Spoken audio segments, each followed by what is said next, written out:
Doctor साहब नमस्कार। नमस्ते। और सबसे पहले आपको बधाई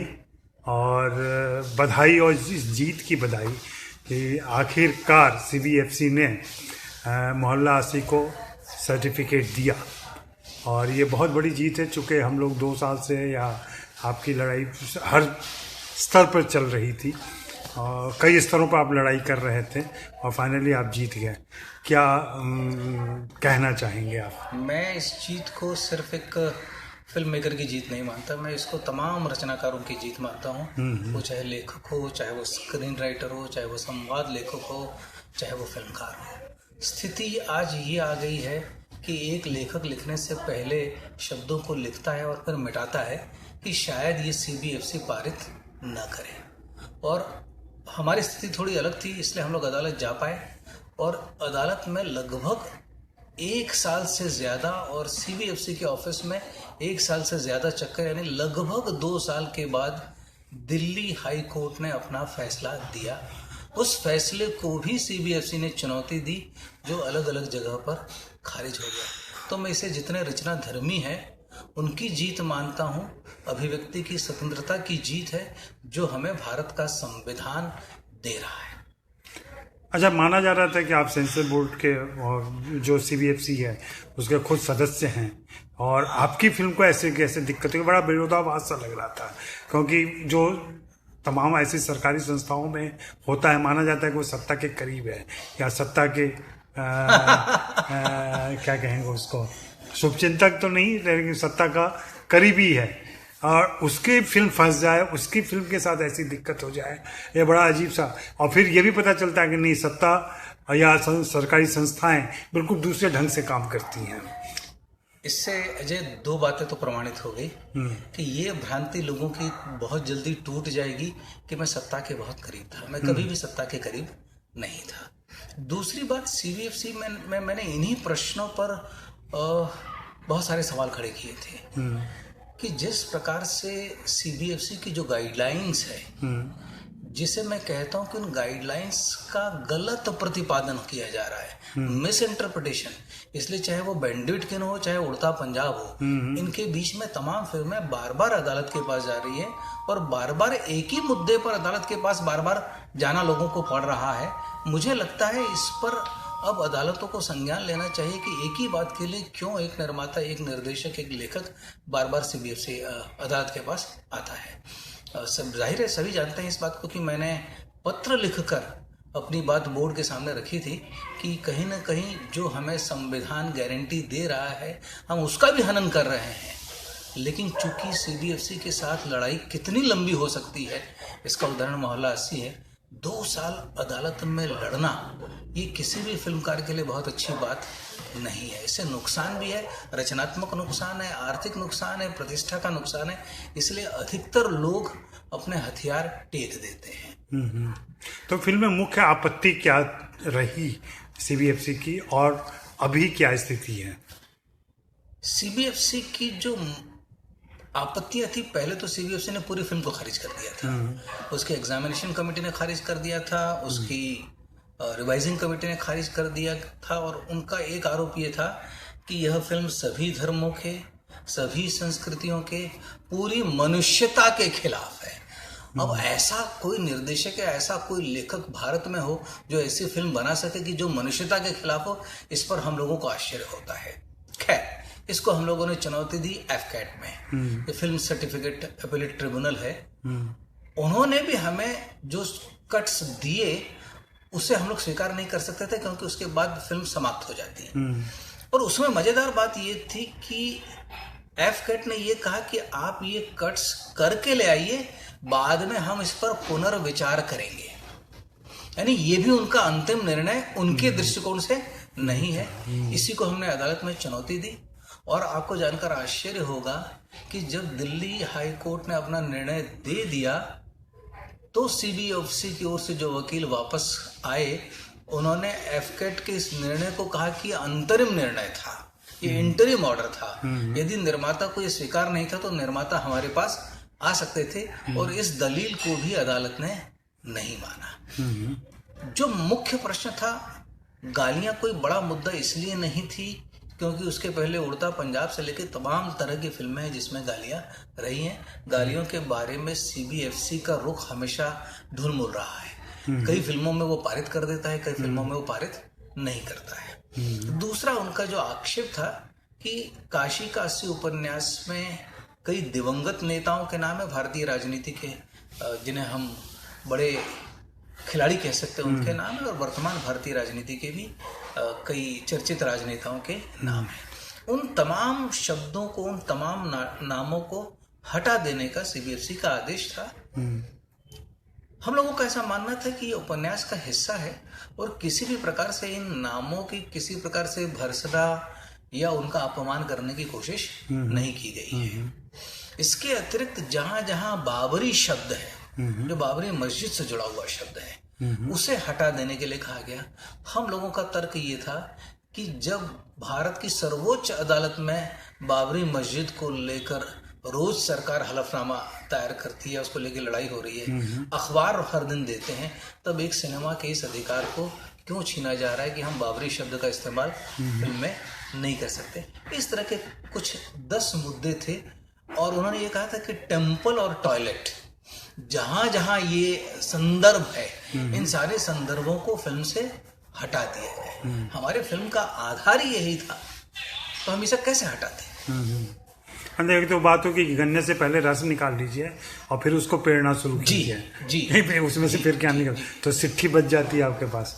मतलब अगर हम लोग एफकेट की बात मान लेते तो जहां जहां मंदिर और शौचालय का जो रेफरेंस है, यदि इसको हटाते तो लगभग 20 मिनट का एक बड़ा चंक हम लोग को हटा देना पड़ता। ओके।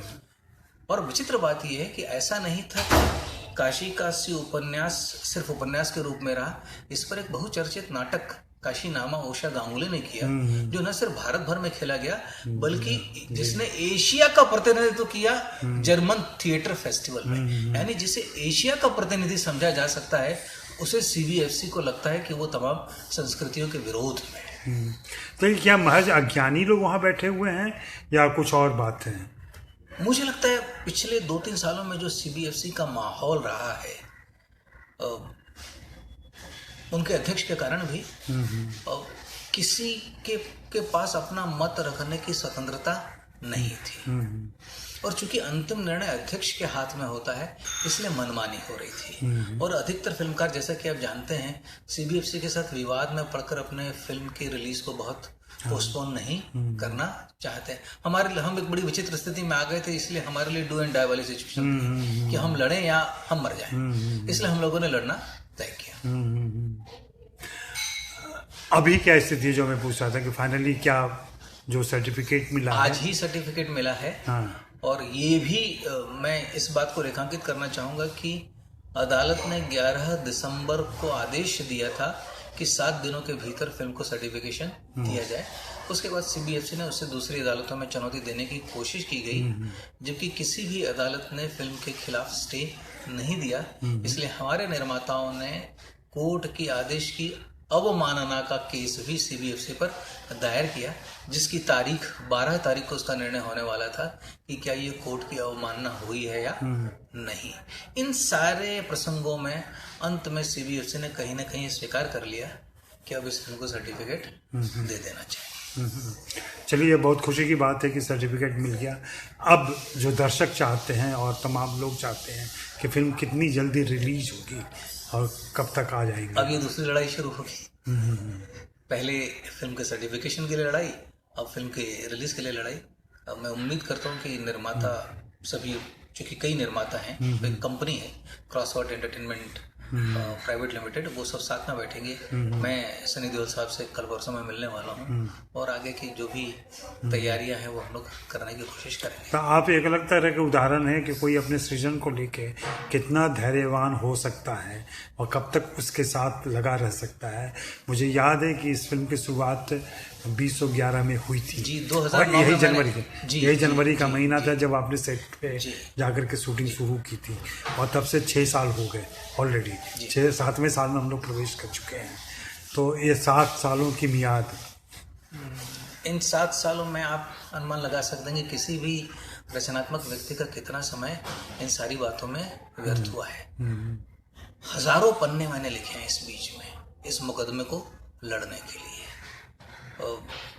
हजारों पन्ने अदालत में प्रस्तुत करने के लिए मैंने भूमिकाएं तैयार की थी।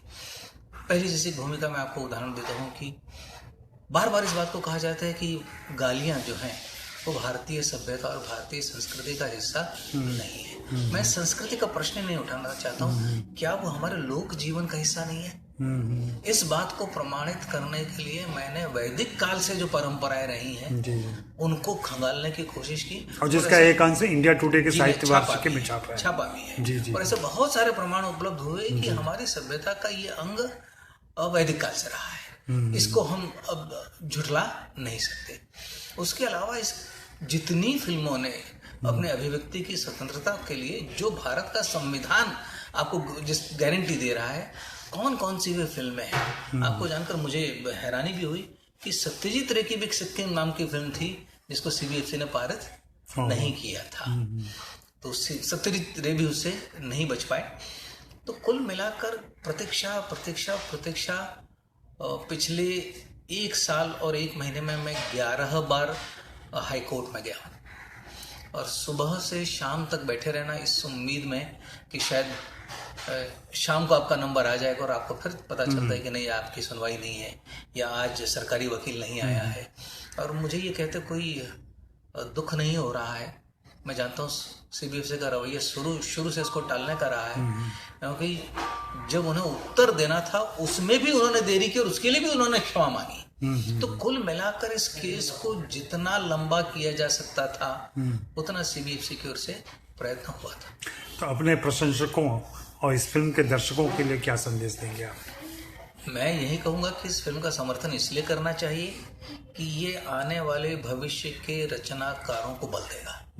और मैं नहीं मानता कि ये लड़ाई खत्म हो चुकी है।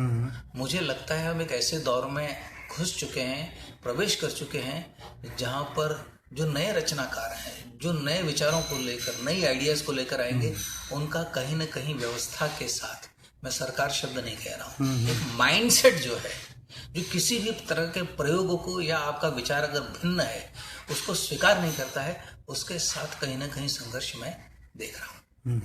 चूँकि आप पब्लिक के बीच कम जाते हैं और कोई काम सामने नहीं आया तो आपके बारे में लोग कम जानते हैं, लेकिन लोग जानना चाहते हैं, व्यक्तिगत मुलाकातों में मुझसे पूछते हैं कि डॉक्टर साहब क्या कर रहे हैं इन दिनों।